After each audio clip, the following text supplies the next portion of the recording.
Satanic cults, kidnapping, and young love. What more could you ask for? Welcome to Crime Soup Podcast. I'm your host, Kaylee Carter. And I'm Hannah. And this week we're discussing the abduction of Carolynne Watson and Julian Buchwald.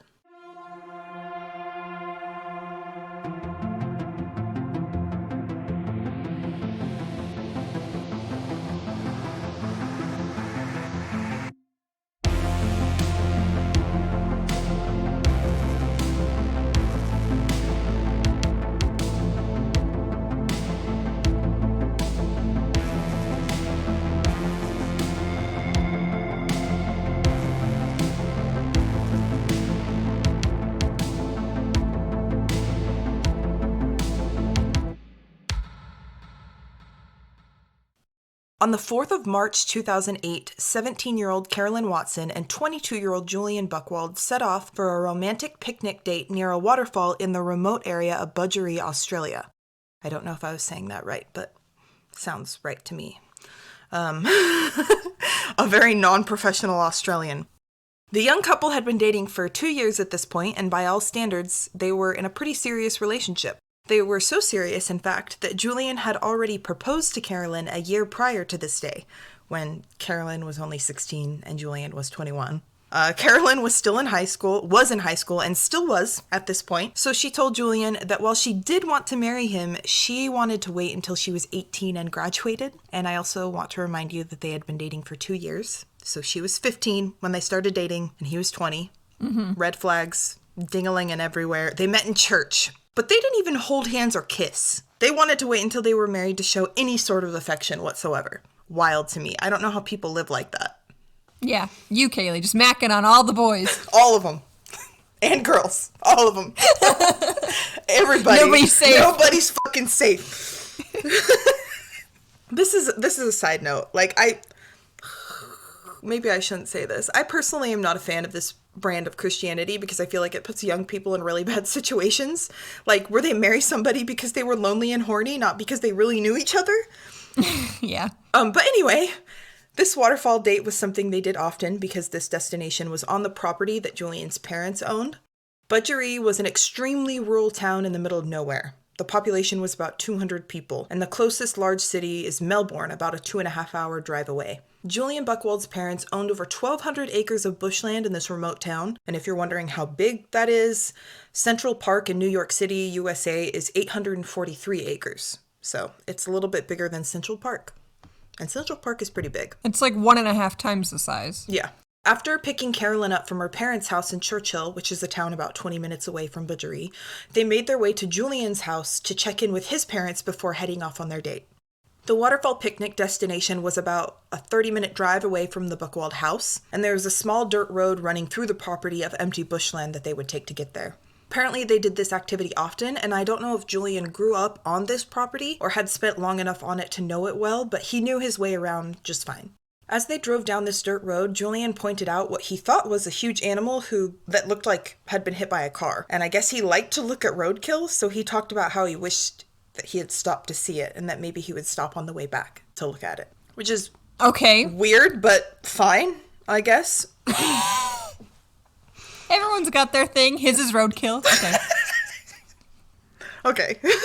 They eventually made it to the waterfall and enjoyed their picnic, but Carolynne needed to be home by 3 o'clock, so they started their drive back. Julian asked Carolynne if she would mind if he stopped to look at the large roadkill that he saw earlier, and she said she didn't as long as she made it home before her curfew. So Julian stopped. This is such a romantic date. So romantic. What, waterfalls, picnics, roadkill, all the essentials to make this, just a divine night. Julian stopped the car and sprinted back on the road just out of sight in search of the dead animal, and Carolynne just sat and waited in the car. But as time started to pass with no sign of Julian, she started to wonder if she should get out of the car to go find him. So after 10 minutes, she was like, what is going on here? How long does it take to poke a dead animal with a stick? Boys will be boys. That is the only boys will be boys that I will accept, honestly, in that context. She tried calling his phone, but he didn't answer, and Carolynne grew increasingly worried and frustrated as it got closer to 3 o'clock. She was like, what the hell? She didn't say what the hell, obviously. She's a devout Christian that doesn't even hold hands with her boyfriend. She probably said, oh my heck, where is he? Actually, I don't know what they say in Australia. Maybe they say something else. Arnar. Crikey. Crikey. Arnar. Where's Julian? After calling Julian again with no luck, she glanced up from her phone and into the rearview mirror, where she saw a man dressed from head to toe in black, holding a knife, sprinting toward the car at full speed. She panicked and she froze, and the masked man ripped her out of the car, tied her up, blindfolded her, and threw her in the trunk. So her car or Julian's car? Julian's car, yeah. Okay, so he's stealing the car. Yeah. Where did you say he was masked? Yeah, what did they call it? A Balaclava? Balaclava, yeah. They call it a balaclava, but it's just like a ski mask. Yeah. So he was wearing a ski mask, black gloves, all black from head to toe, and holding a fucking knife. And rope, obviously, because he tied her up. Meanwhile, back at the Buchwald house, Julian's mother is waiting on the porch, worried that Julian and Carolynne haven't come back to check in yet. It's not like them to be late, so she walks off the porch and down the driveway to get a better look at the road leading out into their property, hoping that she'll see Julian's car come over the small hill. But there's no sign of them. Instead, something shiny catches her eye. A glass bottle was attached to their chain-link fence, and it looked like it was intentionally placed there. Mrs. Buchwald picked it up with the intention of throwing it away, but she sees a note inside and she opens it up. And this is what the note says. You bloody couldn't leave us alone, so your son and girl won't walk about. You get Carolynne and Julian back when we finish our business in the area, but only if you behave yourself and don't shit us around again. I don't know if that's like a thing. It's probably an Australian way of saying things. Why you always shitting us around? Good God. But either way, I'm going to start saying that. But only if you behave yourself and don't shit us around again. Tell everyone they're on holiday. Don't you dare talk to the cops again, and you'll get your kids back. Shit us again, and you'll never see them again, because we'll rape the girl to death and burn her alive, and the bloody boy will really enjoy to torture and sacrifice to our God to pay back 180 times the hurt he did to us when we picked him up. This is your last warning. Do what we say, and the kids come back in a live condition. Signed, the ONA, or the Order of Nine Angles. And the paper was like a whole bunch of like satanic symbols and runes were drawn all over the paper as well. So the Order of Nine Angles is a satanic cult. They're a self-professed satanic cult that operates out of the United Kingdom specifically, but it also has chapters in the United States, Canada, and Russia. And they're not the good guy Satanists that I personally know and love. These are the bad guys. Like, they're a far-right neo-Nazi satanic cult who believe in human sacrifice and rape.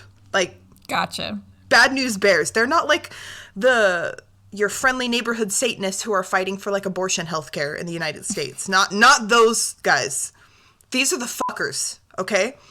Julian's mom immediately calls the cops, obviously, because why wouldn't you? Even though the note just told them not to. And while the cops were suspicious about the legitimacy of the note, they launched an air and land search. And this was not an ideal place to go missing, because this valley was thick bushland, so lots of winding back roads, and it was covered with trees, so it would be really hard to find missing people in this area. While police searched the area for Julian and Carolynne, detectives sat down with the parents to get more information about who possibly could have taken them. So when the detectives sat down with Carolynne's parents, they discovered that 10 days earlier, Carolynne's parents received a vague, threatening letter from the Order of Nine Angles, and they had contacted the police. But nothing was done because at the time it just seemed like a weird prank. And I couldn't find exactly what the note to Carolynne's parents said, but summed up, it said something like, watch your girl, don't call the cops, don't fuck with us. Something like that, along those lines. Like, it was about Carolynne. It was threatening Carolynne and threatening them that if they went to the police with this information, they would retaliate. But like, what's the point of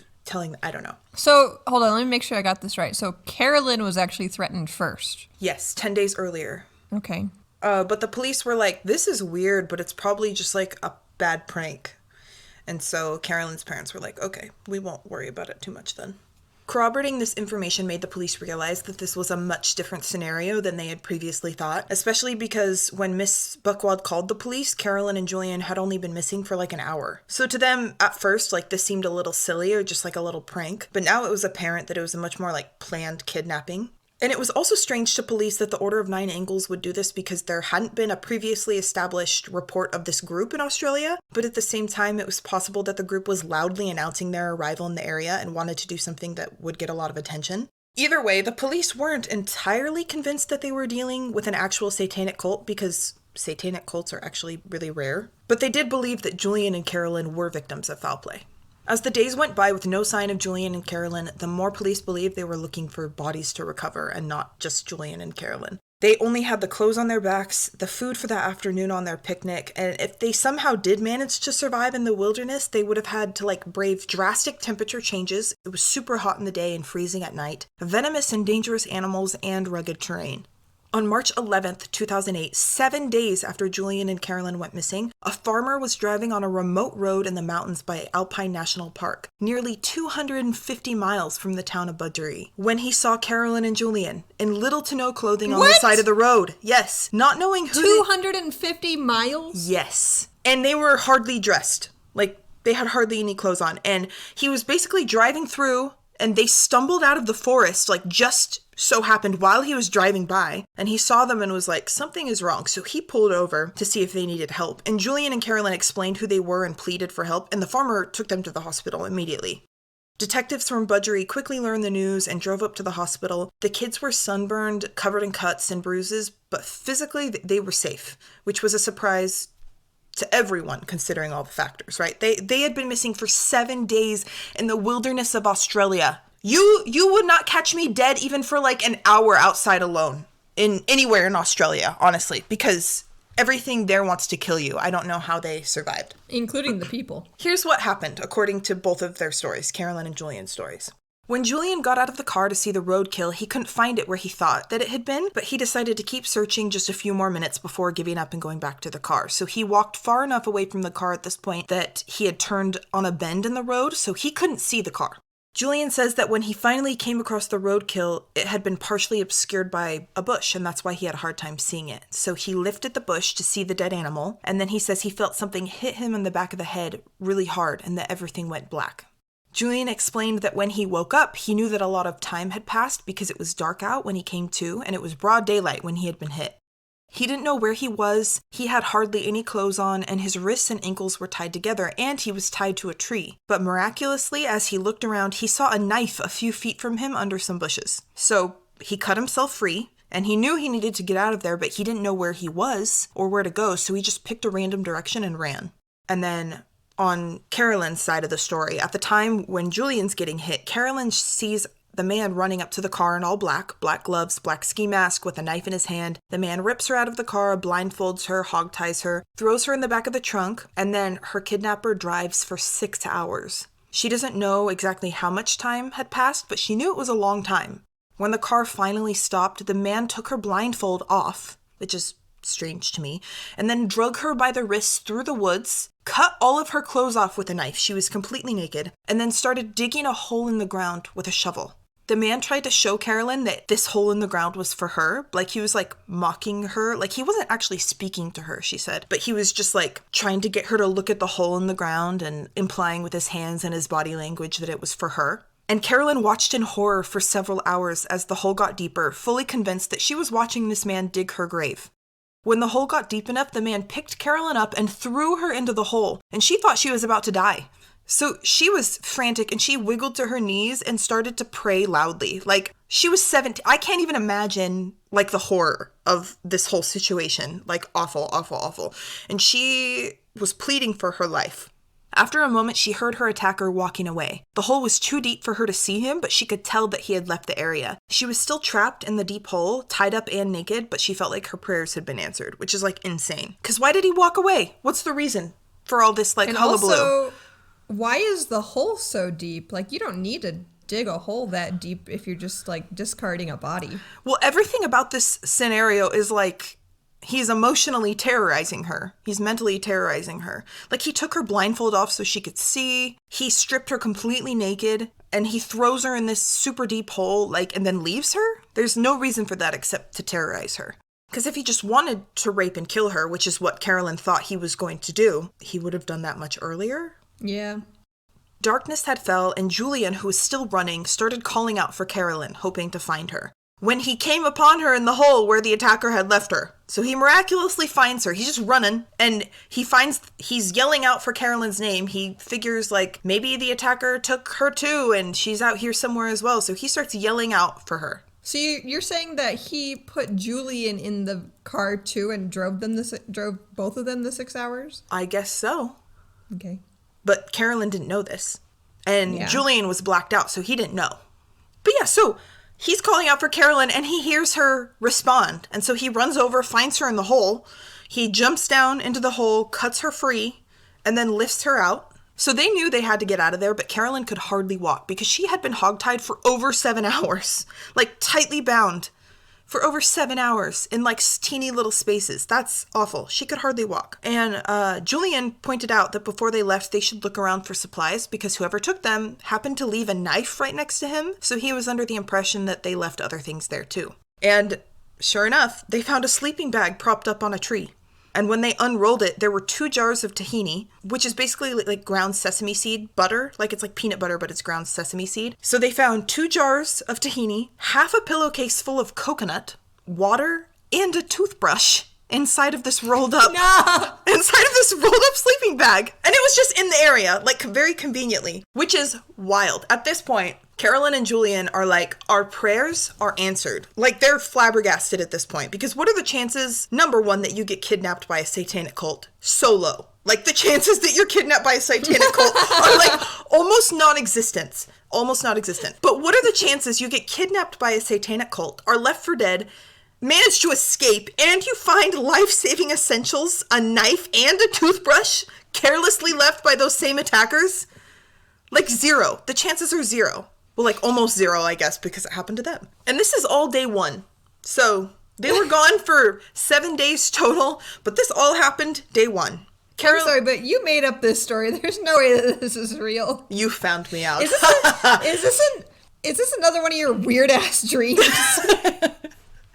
I'm sorry, but I don't think I'm creative enough to make this story up because it gets fucking worse. Let me just tell you, okay? Carolyn and Julian were convinced that their kidnappers were stalking them, and this was some, like, fucked up manhunt situation, like they were forcing them to just run and they would be hunted for sport. Yeah, like most dangerous game. Yeah. So they took the shit and they were like, we gotta get out of here. So they wandered the area, this same area, for the next 48 hours looking for a way out. And like I said, the weather was awful. So during the day, the sun would just destroy them. They were so sunburnt. And then at night, they would huddle together in their one sleeping bag to stay warm in the freezing temperatures at night. And after 48 hours of wandering, they stumbled upon the same hole that Carolyn's attacker dug. And they realized that they had just been walking in a huge circle the whole time. So they freak out because they're like, oh my God, we're so lost. And we're back in the area. Like, is this guy still here? They were terrified, but luckily no one was in the area. So Julian again suggested that they look around to find more supplies, just in case the guy had left some. And sure enough, they found a fucking backpack propped up on a tree. And inside this backpack, they find more food, water, some clothing, and a map of the area. Like, wild. Julian and Carolyn are like, somebody is either looking out for us or this is the most fucked up hunting, stalking game that we've ever... Like, this is awful. For the next 5 days, the couple used the map to navigate the rugged terrain where they eventually found the road where the farmer saw them and picked them up. Do you have any thoughts or theories at this point? I mean, I'm very skeptical because it just sounds so outlandish. Mm-hmm. My inclination is to be suspicious of Julian and... Is it Caroline or Carolyn? I think Carolyn. Have I been saying both? I don't know. I don't know either. So, Julian and Carolyn... this is just a... I want to say that they made up this story to hide the fact that they just wanted to run away together and probably have sex. But if you're gonna tell me that the police actually find like this giant hole dug, then I don't know. Well, so the police do a huge search of this area after hearing this story, hoping to find the kidnappers or any evidence that would lead them back to the person who did this. And they didn't find anything or anyone leading back to the Order of Nine Angles, but they did find the hole in the ground. The hole was dug. They found rope, duct tape, and a shovel in the same area. And they sent it off to the lab because there was like, there's got to be some DNA or evidence of where these things came from. And they did find who all of these things came from, actually. And all of these things belonged to Julian, which meant that the kidnapper had either taken these things from Julian's house or Julian had supplied these items to the kidnapper. Okay, hold on. Now that you're telling me that all of this stuff belonged to Julian, what I'm thinking is he sets up his girlfriend in a way that he's like, hey, I'm just gonna get out of the car to go check something out. He goes into the bushes, puts on his balaclava, pulls out a knife, and then stages her kidnapping and makes her think that she's been kidnapped by a stranger? That's what happened. I know what happened. Okay. He puts her in the trunk. I don't know why, but I know what he did. He puts her in the trunk. He gets in his car because what maniac is out in the bushlands of his property?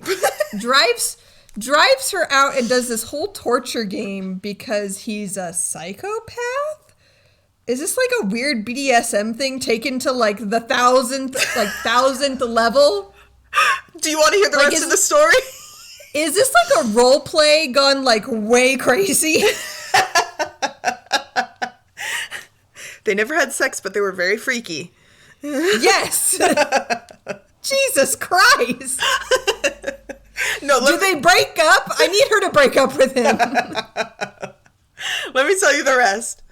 Okay, so now that we think about it, there are actually quite a few holes in Julian's story. For example, to be hit hard enough in the head that you're unconscious for 6+ hours, that means you have serious, like a traumatic brain injury. And there wasn't a head wound consistent with this story on Julian's head. He had a small cut on the back of his head, and it wasn't even big enough to need stitches. He wasn't concussed. He didn't have any like memory issues or anything like that. So he just had like a small cut on the back of his head, not consistent with the story of being knocked out for 6+ hours. All of the backpack supplies and other things that the kidnapper used were Julian's. They belonged to Julian. And even the paper that the notes were written on were from a notebook in Julian's room.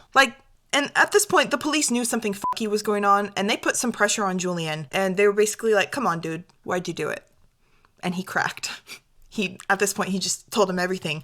He confessed that he was the mastermind and the only kidnapper. That he kidnapped his girlfriend, wandered in the wilderness, concocted this fucked up scenario in order to try and convince 17-year-old Carolynne to marry him. Oh, you know what? I forgive him. That's a genius idea. No! You're like, oh, now that you think about it, this is very reasonable. Not. Who among us has never kidnapped our significant others? God forbid someone has hobbies. Like, God, no.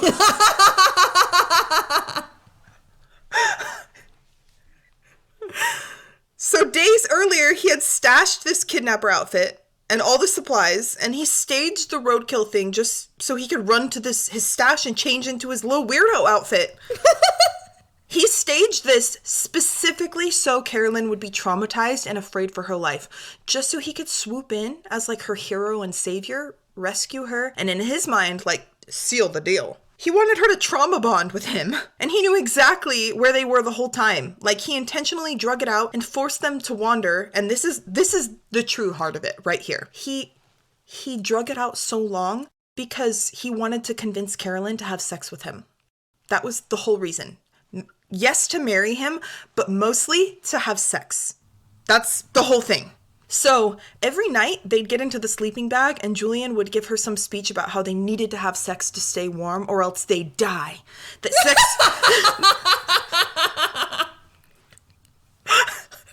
sex was the only way to survive. Like, he was like, we'll only stay warm enough. And she didn't do it.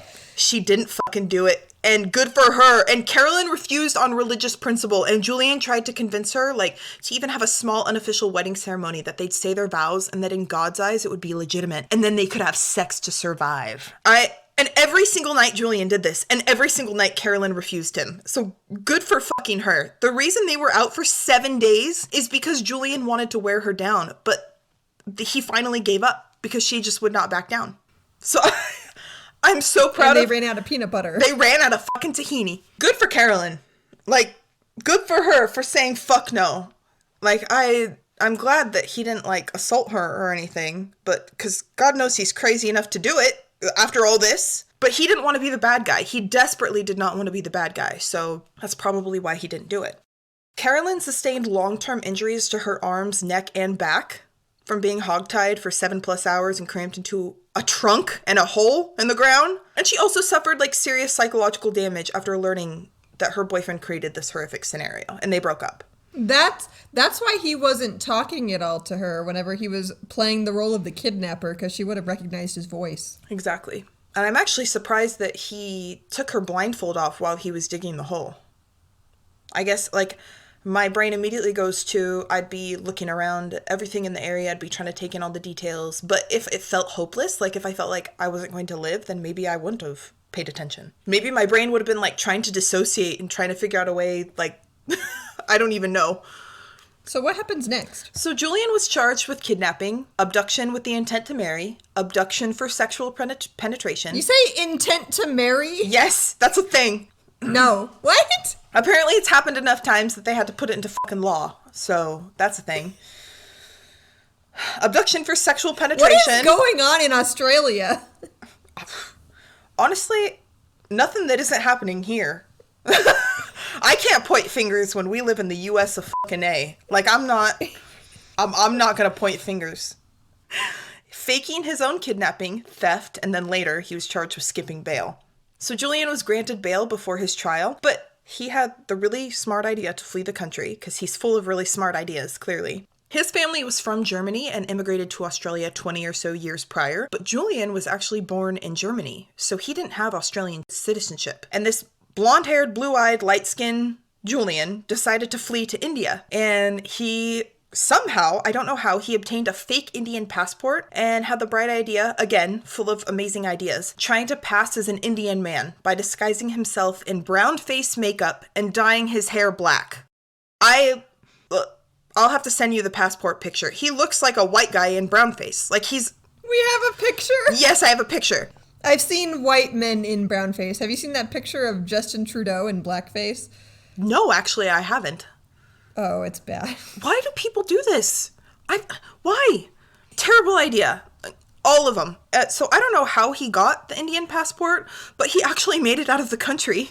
But it was short-lived because as soon as he landed in India, he was arrested and then extradited back to Australia.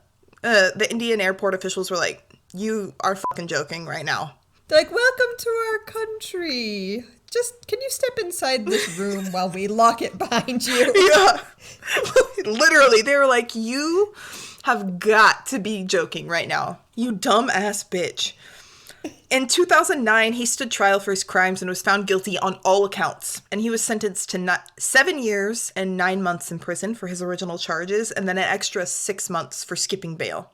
In 2014, Australia informed Julian that his permanent residency visa was under review, and he tried to appeal this by saying that he had a job offer lined up for when he would be released in 2016. And that he also had a spotless record before he went and fucked it up by kidnapping his girlfriend.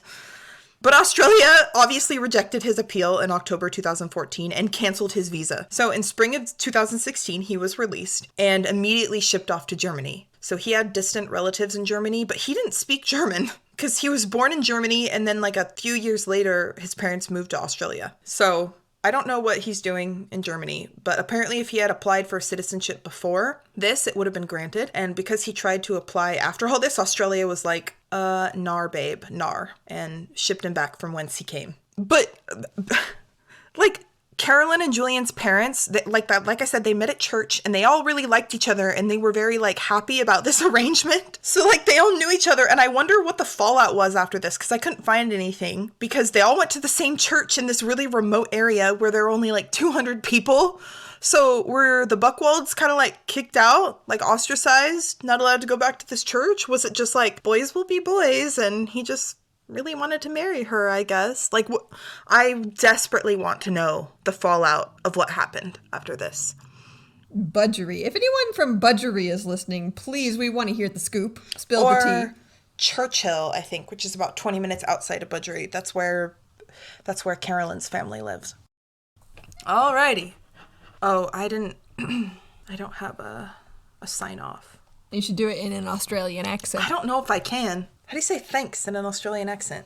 Thanks for tuning in to this week's episode of Crime Suit Podcast. That's not Australian. That's something else. No, that was pretty good. I don't think that was. I think that was less Australian and more something else. It sounds like Fat Amy from Pitch Perfect.